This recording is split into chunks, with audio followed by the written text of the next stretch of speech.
बिस्मिल्लाहिर्रहमानिर्रहीम। नाज़रीन, एक नई वीडियो के साथ हाजिर खिदमत हूँ और उम्मीद करता हूँ आप मेरी इस वीडियो को भी पसंद करेंगे, शेयर करेंगे और कमेंट्स बॉक्स में जाके कमेंट्स करेंगे। नए आने वालों के लिए खुश आमदीद, वेलकम और साथ रिक्वेस्ट के मेरे चैनल को सब्सक्राइब करें, बेल आइकन को टच करें और ऑल पे टच करें ताकि मेरी तमाम वीडियोस आप तक बआसानी पहुँच सकें और साथ कमेंट्स बॉक्स में जाके ज़रूर कमेंट्स करें। नाज़रीन, मैं कोई एक सब्जेक्ट नहीं रखता, मुख्तलिफ जो समझता हूँ कि जिनकी हमारे इस्लामिक टॉपिक भी रखता हूँ, पॉलिटिक्स का टॉपिक भी रखता हूँ और एजुकेशन यानी रोज़मर्रा की जो चीज़ें मैं समझता हूँ जो ज़रूरी होनी चाहिए वो तकरीबन टॉपिक्स मैं चूज़ करके आप लोगों के सामने पेश कर देता हूँ। मैंने क्योंकि अल्हम्दुलिल्लाह 5 वक्त का नमाजी हूँ, 5 वक्त नमाज़ पढ़ता हूँ मस्जिद में, तो मुख्तलिफ़ चीज़ें देखता हूँ जो हमारे काफ़ी जो नमाजी है ना उनको नहीं पता। तो इसलिए आज मैंने एक रखा है टॉपिक, आज जो रखा हुआ है सजदा सहू, कि वो किन किन को मौक़ों पे जायज़ है और कई मौक़ों पे नहीं भी जायज़, फिर भी लोग जो है ना वो सजदा सहू कर लेते हैं, जिसकी हालांकि ज़रूरत भी नहीं पड़ती। अल्लाह ताला तमाम नमाजियों की नमाज़ें कबूल क्योंकि कबूल करने वाला तो रब की ज़ात है, वो नीयतों को देखता है, छोटी मोटी गलती वैसे भी वो फरामोश कर देता है। तो मैं सीधा टॉपिक पे आता हूँ जी। अब मैं आपको चंद मौका बता देता हूँ जिनके ऊपर आप सजदा सहू करेंगे, लेकिन वो इसी असूल के साथ कि आपका यकीन के ऊपर बुनियाद है। यानी असल तो यकीन है ना, यकीन क्या है आपका। जो बुखारी और मुस्लिम की रोशनी में जो मैंने तफक्कर किया, मुझे 8 मौका ऐसे मिले हैं जिनके अंदर सजदा सहू करना है, यानी सजदा सहू आप पर फ़र्ज़ हो जाता है, और 5 मौके ऐसे हैं जिनमें सजदा सहू नहीं करना कोई गलती है ही नहीं, जिसको अक्सर व बेशतर अवाम गलती समझ बैठते हैं, हालांकि वो गलती नहीं है। वो 8 कौन से मौके हैं? मिसाल के तौर पर किसी शख्स का दरमियाना तशद्दुद छूट जाना, ये अक्सर हो जाता है, ये अक्सर मुझसे भी कई दफ़ा हो गया। बुखारी मुस्लिम में आता है नबी अलैहिस्सलाम एक दफ़ा दरमियाना तशद्दुद छूट गया तो आपने आखिर में सहू के 2 सजदे किए। बल्कि सुनन अबी दाऊद में, तिरमिज़ी में हदीस है, अगर दरमियान वाला तशद्दुद किसी का छूट गया और वो क़याम में चला गया है, अगर उसे पता चल भी जाए तो वापस तशहद में ना आ जाए, बस वो नमाज पूरी करे और आखिर में 2 सजदे कर ले। हनफी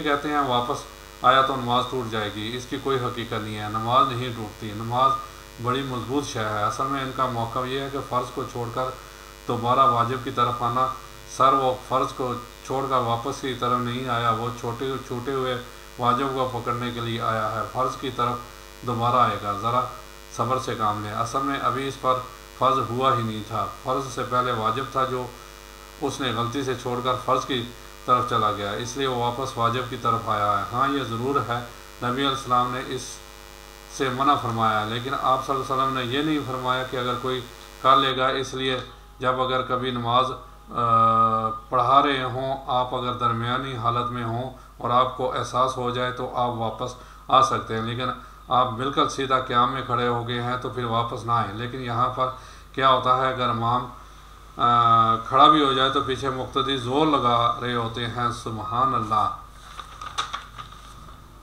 अल्लाहु अकबर कहकर किसी तरह अवाम वापस ही आ जाए, और अक्सर अवाम वापस आ भी जाते हैं। असल में जिनको ये मसाइल पता होते हैं, मुक्तदी लाख कोशिश कर लें वो वापस नहीं आते, वापस पलट कर वहीं आते हैं जो इन मसाइल से नावाकिफ़ हों। असल में बात ये तो मैंने भी कई दफ़ा देखा है कि पीछे मुक्तदी सुबहान अल्लाह का कहते हैं और अवाम वापस चला जाता है। हालांकि अवाम जब सीधा खड़ा हो जाए ना, फिर उसे वापस नीचे नहीं आना चाहिए, क्योंकि वो लीड कर रहा है, पीछे मुक्तदी लीड नहीं कर रहे। होना ये चाहिए कि अब सजदा सहू तो उस पर वाजिब हो गया, वापस भी आके बैठ के करेगा तो उसे सजदा सहू करना पड़ेगा, फिर वापसी आने की कोई ज़रूरत नहीं है। इनको पता है कि अब सजदा सहू तो वैसे भी करना ही है, चलो एक तशहद बच गई है तो बची रहे कि इसको भी करे, सजदा सहू तो फिर भी करना है, अगर किसी ने तशहद पढ़ भी ली तो सजदा सहू फिर भी करना पड़ेगा। इसी तरह अगर रक्तों की तादाद में शक हो गया है, दूसरा मौका ऐसा होता है कि रक्तों की तादाद में शक है तो आप कम की तरफ जाएं।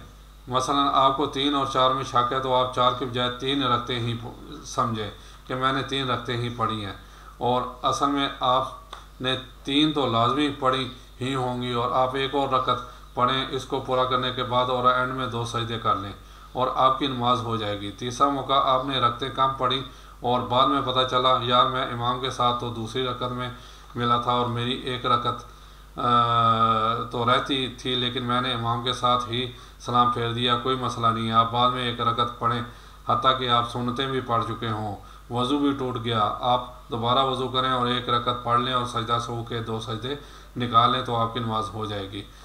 इसमें जी मैं एक बताऊँ, मैंने हदीस पढ़ी थी कि नबी के सल्लल्लाहु अलैहि वसल्लम गालिबन असर की नमाज थी, नमाज पढ़ के दरवाजे तक चले गए, यानी मसल्ला भी छोड़ दिया, तो वहाँ एक साहबी ने कहा जी आपने जो है ना रखते पूरी नहीं पढ़ी, वो वापस के चौथी रकत पढ़ी और सजदा सहू करके, यानी उन्होंने ये नहीं कहा जी दोबारा सारी नमाज कराने हैं, उन्होंने एक रकात वो पढ़ी और सजदा सहू करके नमाज कंप्लीट कर ली।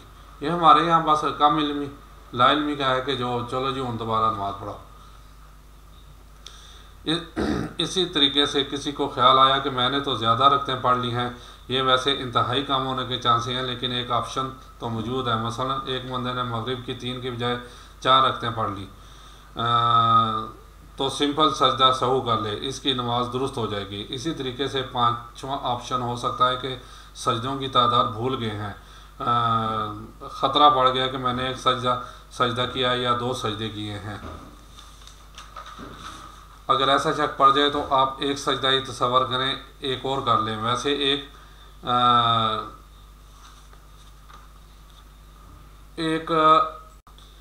वैसे रब्बे फ़िरली 2 सजदों के दरमियान पढ़ेंगे, हत्ता कि ये फ़िक़्ह हनफ़ी में बारी शीरत में भी ये वजीफ़ा लिखा हुआ है, लेकिन हनफियों को पता ही नहीं है। अगर ये इनको पता होता जलसे में ये पढ़ना तो कभी भी दूसरा सजदा ना भूलते। आप सजदा सहू कर लें। छठा एक मौका है कि सिरन नमाज थी लेकिन आपने ऊंची आवाज़ में किरत शुरू कर दी, ये भी बहुत काम होता है, लेकिन गलती इंसान है, गलती का पुतला हो जाता है बाज़ का, यानी जैसे ज़ोहर और असर की नमाज, खामोशी की नमाज, ये हो जाता है। बाज़ बात ज़ोहर में ऊंची आवाज़ में किरत शुरू कर दी और पीछे से मुक्तदी लुकमा देते हैं, और लुकमा देने का भी तरीका है। बुखारी मुस्लिम में हदीस है कि मर्द सुबहानल्लाह कहकर लुकमा देंगे और औरतें हाथ पे हाथ मारकर, क्योंकि औरत की आवाज़ का भी पर्दा है, और सुबहानल्लाह कहना है, अल्लाह अकबर कभी नहीं कहना। सुबहानल्लाह का मतलब है अल्लाह पाक है, तूने गलती की है, अल्लाह गलती नहीं करता। सिरा नमाज को जहरन पढ़ दिया और जहरन नमाज को सिरन पढ़ दिया, थोड़ा बहुत पढ़ा गया तो खैर है, लेकिन अगर ज़रा लंबा पढ़ लिया तो फिर वो सजदा सहू करे। बुखारी मुस्लिम में आता है कि नबी अलैहिस्सलाम ने ज़ोहर और असर में चंद एक आयत बुलंद आवाज़ में सुना देते थे ताकि हमें पता चल जाए कि आप सल्लल्लाहु अलैहि वसल्लम कौन सी सूरत पढ़ रहे हैं।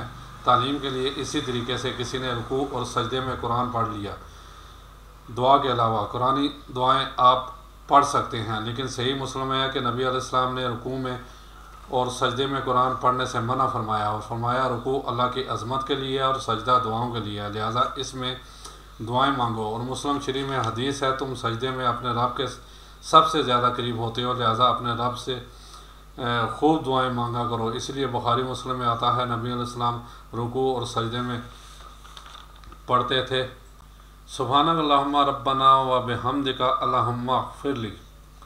फिर सुन लें जी, सुब्हानक अल्लाहुम्मा रब्बना व बिहम्दिका अल्लाहुम्मा रब्बिग़फ़िरली। अल्लाह की हम्द भी है और दुआए मग़फ़िरत भी है। इसके अंदर मुस्लिम शरीफ में आता है सुब्हुन कुद्दूसुन रब्बुल मलाइकति वर्रूह। मुस्लिम शरीफ में एक और हदीस है, रुकू में आप पढ़ते थे सुब्हाना रब्बियल अज़ीम और सजदे में सुब्हाना रब्बियल आला। ये तो तकरीबन 99% समझो ना लोग पढ़ते हैं ना, लेकिन दूसरी दुआएं भी जो मैंने कहा वो हैं इसके साथ शामिल हैं। और अबू दाऊद और तिरमिज़ी में हदीस है, नबी अलैहिस्सलाम हुक्म देते थे कि रुकू में पढ़ो सुब्हाना रब्बियल अज़ीम और सजदे में सुब्हाना रब्बियल आला, और कम अज़ कम 3-3 बार। अल मुसन्नफ़ अबी अल शैबा में आता है 3 दफ़ा। इब्न माजा भी कमज़ोर रवायत है, और लेकिन इस हदीस को सपोर्ट कर रही है कि कम अज़ कम 3 तस्बीहात आपने पढ़नी है। यानी ये चाहे एक एक सारी पढ़ लें दुआ, चाहे तीनों दफ़ा सुभान रब्बियल अज़ीम और सुभान रब्बियल आला यहाँ पे मुनसर है।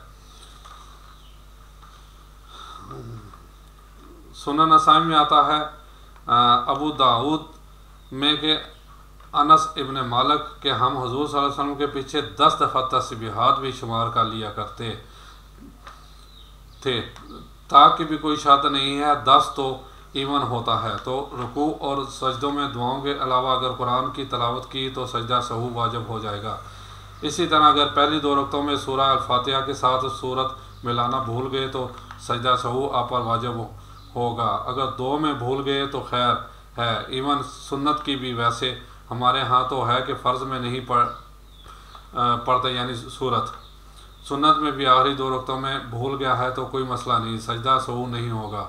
और अगर कोई पढ़ लेता है फ़र्ज़ में भी तो अफजल है। बुखारी मुस्लिम में हदीस है नबी अलैहिस्सलाम ज़ोहर असर की भी आखिरी 2 रकतों में सूरत मिलाते थे और चंद एक अल्फाज ऊंची आवाज़ में सुना भी देते थे। ये जो पब्लिक में मशहूर है सजदा सहू वाजिब हो जाता है, गलत है। वो 5 मौका जिनमें पब्लिक में मशहूर है। एक तो बहुत मशहूर के किसी ने अगर दरमियाने वाले तशद में दुरूद शरीफ पढ़ लिया तो सजदा सहू वाजिब हो गया। वजह पूछी तो कहते हैं कि क़याम से लेट हो गया। क़याम से लेट हो गया, कहीं खेलने तो नहीं चला गया था। हाँ देखे ना, क़याम में लेट हो गया तो पढ़ ही रहा है ना, पढ़ाई कर रहा है भाई, अल्लाह का जिक्र ही तो कर रहा है और दुरूद शरीफ पढ़ रहा है। वैसे तो कहते हैं कि हम दुरूद वाले हैं, बारूद वाले नहीं हैं, तो यहाँ पर भी मेरे भाई दुरूद ही पढ़ा गया है। और हालांकि ये भी सुन्नत है। सही मुस्लिम में हदीस है, अम्मा आयशा कहती हैं नबी अलैहिस्सलाम इकट्ठी 9 रकत वितर पढ़ा करते थे, जिसमें सिर्फ 8वीं रकत में बैठते थे, बाकी हर रकत में आप सल्लल्लाहु अलैहि वसल्लम खड़े हो जाते थे और 8वीं रकत में आप सल्लल्लाहु अलैहि वसल्लम बैठकर तशहद पढ़ते, इसके बाद दुरूद शरीफ पढ़ते, दुआएं मांगते और फिर आप सल्लल्लाहु अलैहि वसल्लम 9वें रकत के लिए खड़े हो जाते थे। और इस तरह और इसमें फिर दुआए कुनूत पढ़ के 9वें रकत का तशहद पढ़ के आप सल्लल्लाहु अलैहि वसल्लम पूरा वो एंड तक फिर सलाम फेरते। इसमें वितर में नबी अलैहिस्सलाम में दरमियाने तशहद के अंदर पूरा दुरूद शरीफ और वो पढ़ा। और हनफियों के नज़दीक वितर वाजिब है। इनमें वितर में भी पढ़ ले तो सजदा सहू वाजिब हो जाता है, लेकिन नबी अलैहिस्सलाम तो पढ़ते थे। हाँ मसनद अहमद में हदीस है कि अब्दुल्ला इब्न मसूद कहते हैं कि दरमियान वाले तशहद हो तो तुम अब्द और रसूलों के बाद खड़े हो जाओ, यानी ये ऑप्शन है, चाहे दुरूद शरीफ पढ़ के खड़ा हो या बग़ैर दुरूद शरीफ के, लेकिन दुरूद शरीफ पढ़ने पर सजदा सहू वाजिब नहीं होता। और इसमें हनफी वालों ने एक ख्वाब अबू हनीफ़ा का मशहूर किया हुआ है। वो कहते हैं कि इमाम अबू हनीफ़ा को ख्वाब में हुज़ूर सल्लल्लाहु अलैहि वसल्लम की ज़ियारत हुई।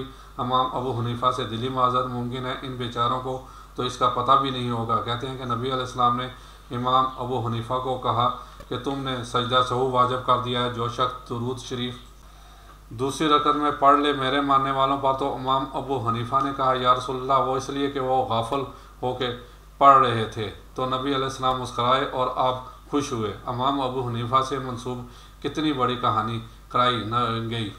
नबी अलैहिस्सलाम से ज़्यादा भी कोई ज़हीन शख्स था, ये यकीनन सब झूठ का फलंदा है, ख्वाब की कोई हकीकत नहीं। अगली बात तो ये थी कि अगर नबी अलैहिस्सलाम पूछते कि अगर कोई शख्स जानबूझकर दुरूद शरीफ पढ़े शौक़ से और मोहब्बत के साथ, ये कहते हुए कि हम दुरूद वाले हैं बारूद वाले नहीं हैं, तो फिर क्या कहता। तो फिर फ़िक़्ह हनफी ये कहती है कि जिस चीज़ पर सजदा सहू वाजिब होता है वो जानबूझकर की जाए तो नमाज वाजिबुल इयादा मकरूह तहरीमी हो जाती है, नमाज दोबारा पढ़नी ज़रूरी हो जाती है। तो फिर इमाम अबू हनीफ़ा कहते या रसूलल्लाह, इसकी तो नमाज ही नहीं होती। दरमियान वाले तशहद में दुरूद शरीफ पढ़ें और इस पर कोई सजदा सहू वाजिब नहीं होता।